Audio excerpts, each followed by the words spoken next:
Welcome to another segment of High School Geometry with Netz and Weichel. This is Mrs. Netz. And this is Mrs. Weichel. And today we are looking at 8.5 equation of a circle. What will we be learning? Well, by the end of the lesson, you will be able to graph a circle on a coordinate plane given an equation. Why do you need to know this? Well, the skill will help you to study all kinds of relationships through coordinate analysis. How will you know it? You'll know you've mastered it when you can identify the correct center and radius of a circle given an equation. So this is the equation that we really like because it tells us our center and our radius. And if you know your center and radius, then you are able to graph circles. Those are the only two things you need to know about the circle. So here it is. It's x minus h squared, and then we're going to add that to y minus k being squared, which is equal to r squared. If you look, I gave you a diagram here showing a circle that is graphed on a coordinate plane. HK is always going to be your center. So you can see right here, this is the center of our circle right here at the origin, and I have HK right here. A point on the circle will be shown as XY. So the XY part of the equation represents any point on the circle. And of course, R is going to represent our radius.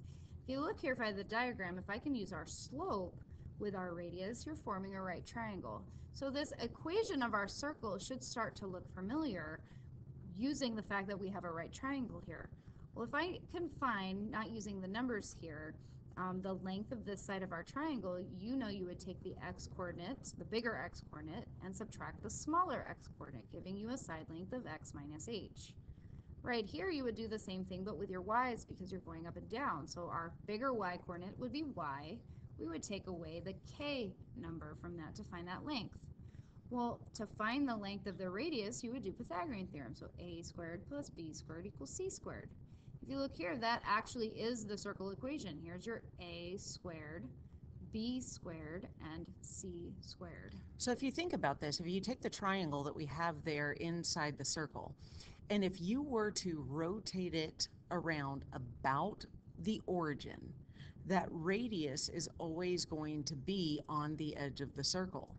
The other thing that's interesting is if you swing that triangle around, the two leg lengths are not going to change. They're still always going to be a particular distance because of the Pythagorean theorem with a squared plus b squared equals c squared.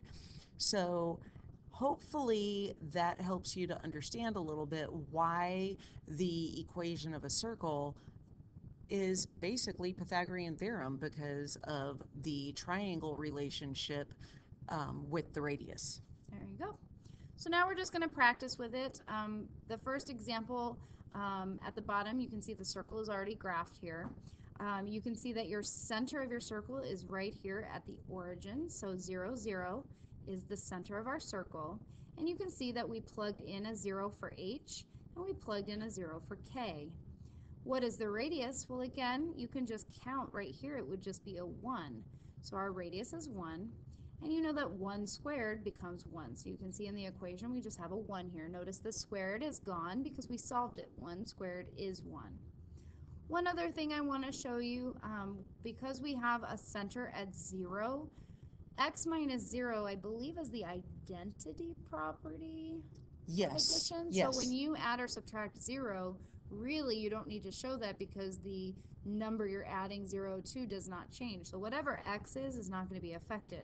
So typically when we have zeros for our center, you actually will simplify it to having no parentheses. You can simplify the x minus 0 to just x. So maybe make a note, when you just see x squared, you know the x center is 0. Or when you see just y squared, you know that the y coordinate of your center is 0. All right, so now we're actually going to utilize this. So we have a radius of 6 and a center at the origin. So we're going to graph this and we're going to write an equation. So if 0, 0 is our center, I am going to plug 0, 0 in for h and k. If our radius is 6, I'm going to plug 6 in for r.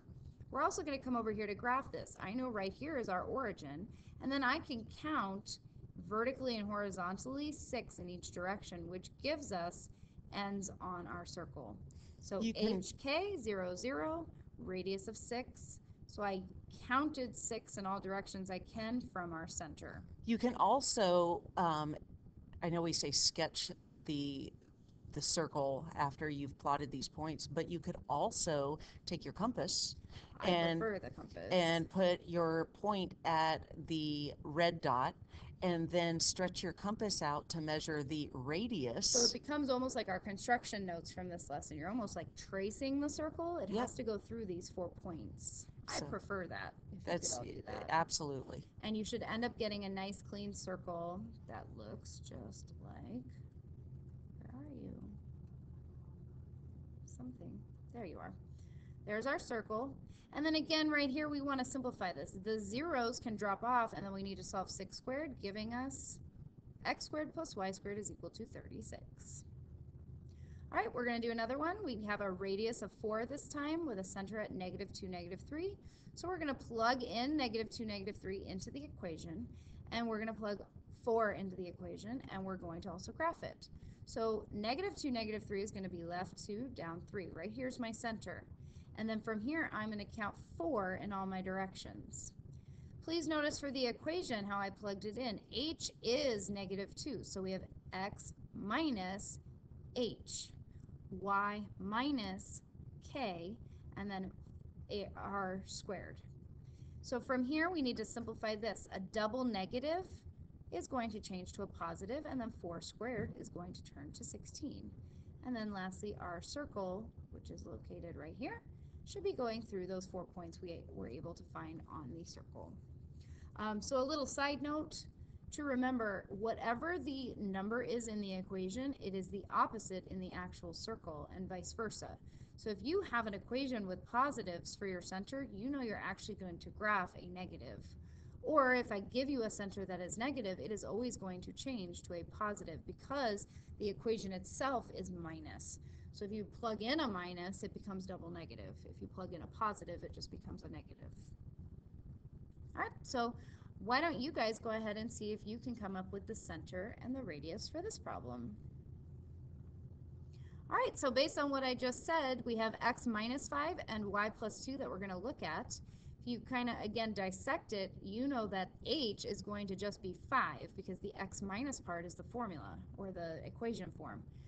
For over here, you have y plus 2, but the equation is y minus k. So you had to, again, kind of unravel that and show that your y coordinate is actually -2. Your radius you should have got is 5 because r squared is 25. So the square root of 25 gives you a radius of 5.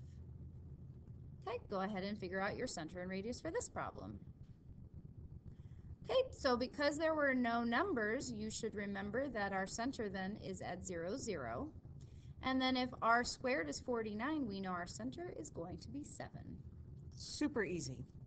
All right, moving on to the next thing we're going to look at. This is my favorite. Given a center and a radius, you are able to now write an equation. Then we are going to give you an additional point that we are going to plug in for x and y, and we're going to see where it would fall as far as graphing the circle. There are 3 places it can fall. It could fall inside the circle, it could fall right on the circle, or it could fall anywhere outside the circle. Now remember, the formula for the equation of a circle tells you how far the radius is, or where the points would be that would make up the circumference of the circle. So when we're looking for whether a point is inside, on, or outside, what we are looking for is it smaller than the radius, which would make it inside? Is it the same as the radius, which would make it on?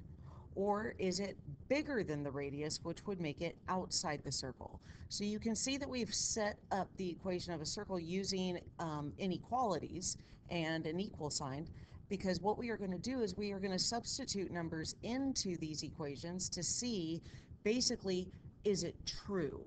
And we're going to have numbers for everything on the left, we're going to have numbers for everything on the right, and we're going to solve and see, is it less than, is it equal, or is it greater than? Exactly. So for the first example, you can see we went ahead and gave you the equation of the circle rather than having you write it. We could give you that the center is at 1, -4 with a radius of 3, and you should be able to come up with this equation. We're also giving you the ordered pair 4, -4. So 4, -4 is what you are going to plug in for your x and y here. Notice that I've changed it. I've changed the x and y to 4 and -4, and then I took the equal sign out because we're looking for what is the relationship of the left side to the right side. So I put a question mark here to see what is actually going to happen as we start to simplify this. So from here, you're literally just going to use your order of operations to start solving this. You know 4 minus 1 is 3, and -4 plus 4 is 0. You know 3 squared is 9, and 0 squared is 0, so 9 plus 0 gives you 9. So because you ended up with 9, and the right side is 9, we are able to fill in this box with an equal sign. Because the left and right side equaled, we know we were using a radius that is the same as the circle, so therefore it is on the circle. 4 -4 would fall on my circle. All right, let's go ahead and try another one. We're going to plug in the -1 and 2 for x and y, and we're going to compare what the left side simplifies to and compare it to the 25. Now Here's your remember, x and y. don't panic because your x does not have anything added or subtracted to it, because all you are doing with your point is you are substituting it in for the values of x and y. So you're substituting in that -1 for your x value. Because you're substituting in a -1, please make sure you include the parentheses. If you don't include them and use your calculator will not give you the answer you want, and you may not know that. So make sure you always substitute in parentheses. -1 squared, we're going to solve in a second. 2 plus 2 we know is 4. -1 squared gives you a +1, and 4 squared gives you 16. And then lastly, we're going to look at this being 17. We know that 17 is less than 25. So this radius is smaller than the circle that we graphed. So we know that this would be inside our circle. And our last one, what we're going to do is we're going to look at the point 1, 3. And again, you have your equation. So now what we're going to go ahead and do is substitute in our x and y. And once we substitute in our x and y, we're going to go ahead and simplify. So we get that 2 squared plus 5 squared, and we're still comparing to 16. We get 4 plus 25, and then we get 29. We know 29 is bigger than 16, so therefore we know that this point must be outside of our circle. Perfect. All right, moving on to the last page of notes. There are 2 separate things we're going to be doing. It's very heavily algebra, so yay for algebra lovers. Yep. All right, so this is going to be similar to what we just did, sort of. We're working with just points on the circle. So when a point is on the circle, we know that the left and right sides must be equal. We are only going to give you part of that point on the circle, though. So part of it will be numeric. The other part will be a variable. So you'll have either an x or a y to be working with. You are going to have to solve the equation to figure out what would x or y need to be to keep the left and right side equal to each other. You can kind of think of this as when we had you working on something like midpoint formula, and we didn't ask you to find the midpoint. We gave you an end in the midpoint, and you had to find the other end. So this is very similar to that. Basically, we're asking you to find or solve for either x or y. Piece of a point, yep. So for this first problem that we're going to do, I'm wanting you to determine what x would be to be on a circle given a y coordinate of 1. So you can see here we have x and a 1. And it's on a circle with a center at 1, -4 and a radius of 13. So the first thing we need to do is we need to write our equation. We know our equation is x minus h squared plus y minus k squared equals r squared. So we're going to plug in that information. So we know h is 1, we know k is -4, and we know r is 13. We can start to simplify that. Now we're also going to plug in for x and y. Now for x, we're going to leave it x because we don't have a number to plug in there. But for 1 here, we know that that is our y coordinate. So we are going to plug in these 2 pieces. X minus 1 cannot be simplified. The negatives here become positive. So 1 plus 4 we're going to work with here. And then 13 squared simplifies to 169. You cannot solve x minus 1 squared because we don't know what x is. Here, though, we know what 1 and 4 are, so we can add them together to make 5. Again, working through what we can solve, you can easily solve 5 squared to get 25. Now at this point, you have to remember what you're trying to accomplish. You're solving the equation for x, which if you remember way back when you first started learning equations, you're trying to isolate x. So you have to get everything away from x. So this 25 needs to be moved. How are we going to move it? Well, it's being added to our x, so we are going to subtract it, which gives us this equation. If this was just x squared equals 144, I know all of you would know to square root both sides to get rid of the exponent. Well, if you look here, the entire left side, I don't know how, I guess I pressed my button, sorry about that. The entire left side was being squared, so how do we get rid of something that is squared? You simply square root it. And because I'm square rooting the left side, I'm going to square root the right side. If I square root something being squared, you are left with just the insides. Now, up until now, for most problems, we were only caring about the positive answer when we were doing these. I talked a little bit about how you have to remember there is technically a positive negative, but most of the time you're looking for a degree or you're looking for a side length, which always ends up being just the positive value. This, though, represents a coordinate. And if you think about your x and y coordinate plane, there are positives and negatives. So you have to use the fact that that square root of 144 is going to become actually a plus or minus, just like your algebra teachers taught you. The next thing you're going to do is you're going to add 1 to both sides. At this point, if you're more comfortable having two separate equations, you could have x minus 1 is equal to 12 and x minus 1 is equal to negative 12, and you would add 1 to both sides. I'm okay with it just looking like this. And then I just need to remember, well, what is 12 plus 1 and what is negative 12 plus 1? You end up getting these 2 points. So your point could be located at 13, 1 or negative 11, 1.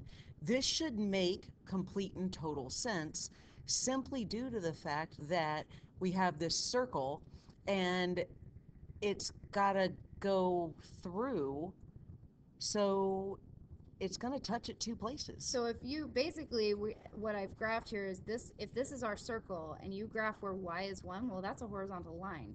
So you're drawing a secant to the circle. Well, where the intersection points are going to be at x negative 11 and x positive 13.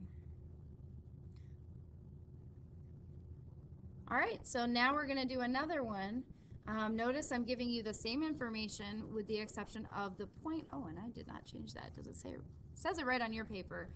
Sorry, that should say determine y such that you have the point 4y, you have a center at negative 2, 3, and you have a radius of 10. So we're going to go ahead and plug everything in. We know hk is negative 2, 3, and our radius is 10. So you're going to plug it in like this. And again, you could simplify this right away to x plus 2, y minus 3, and this becomes 100. Now we're going to plug in for x. We know x is 4, and our y is our unknown. So it's going to turn into this equation.